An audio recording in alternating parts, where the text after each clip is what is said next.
சொல்லியிருக்கேன் நண்பர்களே. MyV3 அப்படின்னாக்கா எல்லாருக்கும் தெரியும், விளம்பரம் பார்த்து சம்பாதிக்கக்கூடிய ஒரு நிறுவனம் MyV3. இதுல 69 லட்சம் மெம்பர்ஸ் இப்ப இருக்கிறாங்க. ஆல் இண்டியா அளவுல ஃபாரின்ஸ்ல கூட இருக்கிறாங்க. உதாரணமா இலங்கையில இருக்காங்க, பங்களாதேஷ்ல இருக்காங்க, பாகிஸ்தான்ல இருக்காங்க, துபாயில இருக்காங்க, சவுதி அரேபியாவில் இருக்காங்க, எல்லா நாட்டிலுமே இருக்காங்க. மலேசியா நிறைய பேர் மலேசியாவில் இருக்கிறாங்க.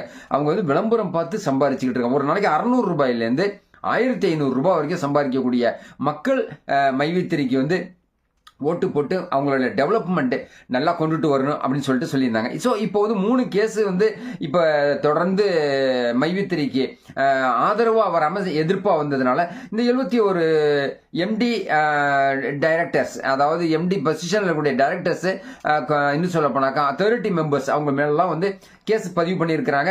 பொதுமக்கள்ல வந்து ஒரு 200 பேரை திரட்டி அசோக் ஸ்ரீநிதி வந்து கம்ப்ளைண்ட் கொடுக்க வச்சிருந்திருக்காரு. ஸோ இதன் அடிப்படையில் வந்து எங்களுக்கு பணம் வரல அப்படிங்கறத உண்மை.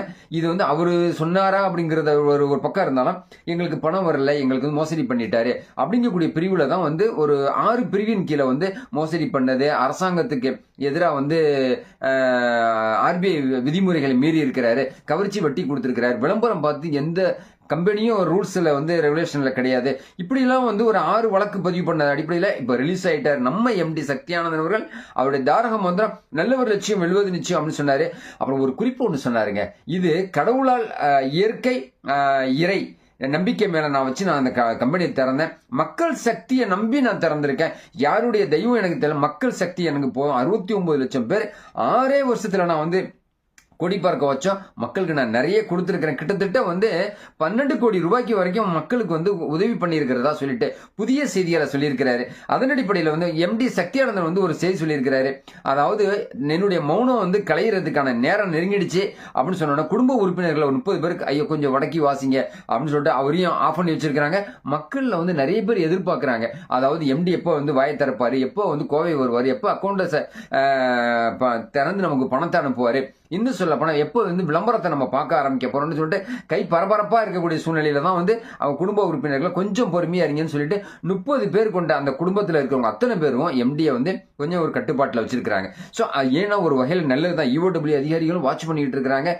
இன்னும் சொல்ல போனாக்கா காவல்துறை அதிகாரிகள் வாட்ச் பண்ணிட்டு இருக்காங்க, நீதிமன்றமும் வாட்ச் பண்ணிட்டு இருக்கு. அவர் வந்து ராங்கா போயிட்டாக்கா இன்னும் வந்து டிலே ஆகக்கூடிய ஒரு வாய்ப்பு இருக்கு. அதனால ராஜா கையை வச்சா ராங்கா போனதில்லை அப்படிங்கிற மாதிரி ராங்கா போயிடக்கூடாது அப்படின்னு சொல்லிட்டு நம்ம ஆசைப்படுறோம். ராங்கா போவாது இந்த ராஜா எம்டி சக்தியானந்தன் அப்படின்னு சொல்லிட்டு அவரே சொல்லிக்கிறாரு. ஸோ எனிவே எப்படியா இருந்தாலும் சரி, இன்னும் ஒரு 10 நாள் விடுமுறை இருக்குது கோர்ட்டு திறக்கிறதுக்கான்னு சொல்லிட்டு 2020 20ஆம் தேதி டிசம்பர்லேருந்து 1ஆம் தேதி வரைக்கும் இருக்கிறதுனால 3ஆம் தேதி இந்த ஹியரிங் வரும். அப்படி இல்லைன்னு சொன்னா 13ஆம் தேதி வரக்கூடிய வாய்ப்பு இருக்கிறதுனால தமிழக சொந்தங்களே, அன்பர்களே, உங்களுக்கான நல்ல நேரம் விரைவில் வரும் அப்படிங்கக்கூடிய நம்பிக்கை எனக்கு இருக்குது. அதை விட்டமா இன்னொரு ஒரே ஒரு குறிப்பு ஒன்று சொல்லிடுறேன், ரகசியம்னு கூட சொல்லலாம். மார்ச் மாசத்துக்குள்ள கம்ப்ளீட் பண்ணிடுவாங்கன்னு சொல்லிடுறாங்க. மார்ச் மாசத்துக்குள்ள கிளியர் ஆயிடும் எல்லாருமே சொல்லிட்டு அரசியல் வட்டாரங்கள்ல முக்கிய புள்ளி ஒருத்தர் சொல்லியிருக்காங்க. ஸோ ஜனவரி, பிப்ரவரி, மார்ச், ஏப்ரல் அப்படின்னு போட்டு மார்ச்சை கணக்கு பண்ணாதீங்க. ஸோ எனிவே நம்ம நல்லது நடப்போம். மேபி ஜனவரி 3 கூட இருக்கலாம், ஜனவரி 13 இருக்கலாம், ஜனவரி 23 இருக்கலாம்.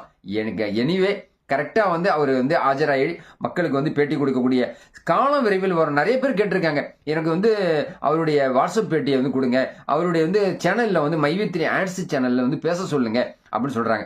நான் 2-3 தடவை கோரிக்கை வச்சிருக்கிறேன். சார் நான் கோரிக்கை வச்சிருக்கேன்னா எம்டி சக்தியானந்தன் டைரக்டா நான் பண்ணல, உண்மையை சொல்லிடுறேன். அவங்க குடும்ப உறுப்பினர்களுக்கு நான் வீடியோ அனுப்பி எனக்கு ஒரு பேட்டி கொடுக்க சொல்லுங்க, நான் பேசணும் அப்படின்னு சொல்லியிருக்காங்க. அதே சமயத்தில் கோயம்புத்தூர்ல இருக்கும்போது உங்களுக்கு கால் பண்றேன், நீங்க வாங்க. அதுமாதிரி பொள்ளாச்சி நண்பர்கள் கேட்டிருக்காங்க, சார் பொள்ளாச்சி இளநீரை நீங்க சாப்பிட்றதுக்கு கோயம்புத்தூர் கண்டிப்பா நீங்க வரணும், ஒரு நாள் ஃபுல்லாக எங்களோட ஸ்பெண்ட் பண்ணணும்னு சொல்லி உங்க அன்புக்கு நன்றி, கண்டிப்பா நான் வருவேன் அப்படிங்கக்கூடிய ஒரு உத்தரவாதத்தையும் தரேன். எம்டி சார் வெளியே வந்துட்டாருன்னா அவரை பார்த்துட்டு நான் உங்களை வந்து கண்டிப்பாக கான்டாக்ட் பண்றேன். ஸோ எனிவே 12,60,000 பேருக்கு ஒரு சிம்ம சொப்பனமா வழங்கின இந்த கேஸ் ஃபைல்லாம் வந்து முடிஞ்சு உங்களுக்கு பணம் கொடுக்கக்கூடிய நாள் வெகு தூரத்தில் இல்லை, நியர் தான் இருக்கு. ஒரு 2 நாள் தான் இருக்கு நியூ இயர் பிறக்கிறதுக்கு. நியூ இயர் பிறந்ததுக்கு அப்புறம் நம்ம ஒரு நல்ல செய்தியை எதிர்பார்க்கலாம். அந்த செய்திக்காக நீங்க காத்துக்கிட்டு இருப்பீங்க எனக்கு தெரியுது. அந்த உணர்ச்சியோட அந்த வேகத்தோட நான் கண்டிப்பா அந்த கலெக்ட் பண்ணி உங்கள்கிட்ட நான் செய்தி சொல்றேன். கரெக்டா இந்த வீடியோ பிடிச்சிருந்தா உடனுக்குடன் வந்து கிடைக்கிற நண்பர்களே, ஆதரவு கேட்டு உங்களுடைய ஆதங்கத்தை உங்க மனசுல இருந்து பார்க்க முடியுது. உங்க ஆதரவுக்கும் உங்க அன்புக்கும் நான் எப்பவுமே பாத்திரப்பட்டவன். நான் உண்மையை உறக்க சொல்றேன்.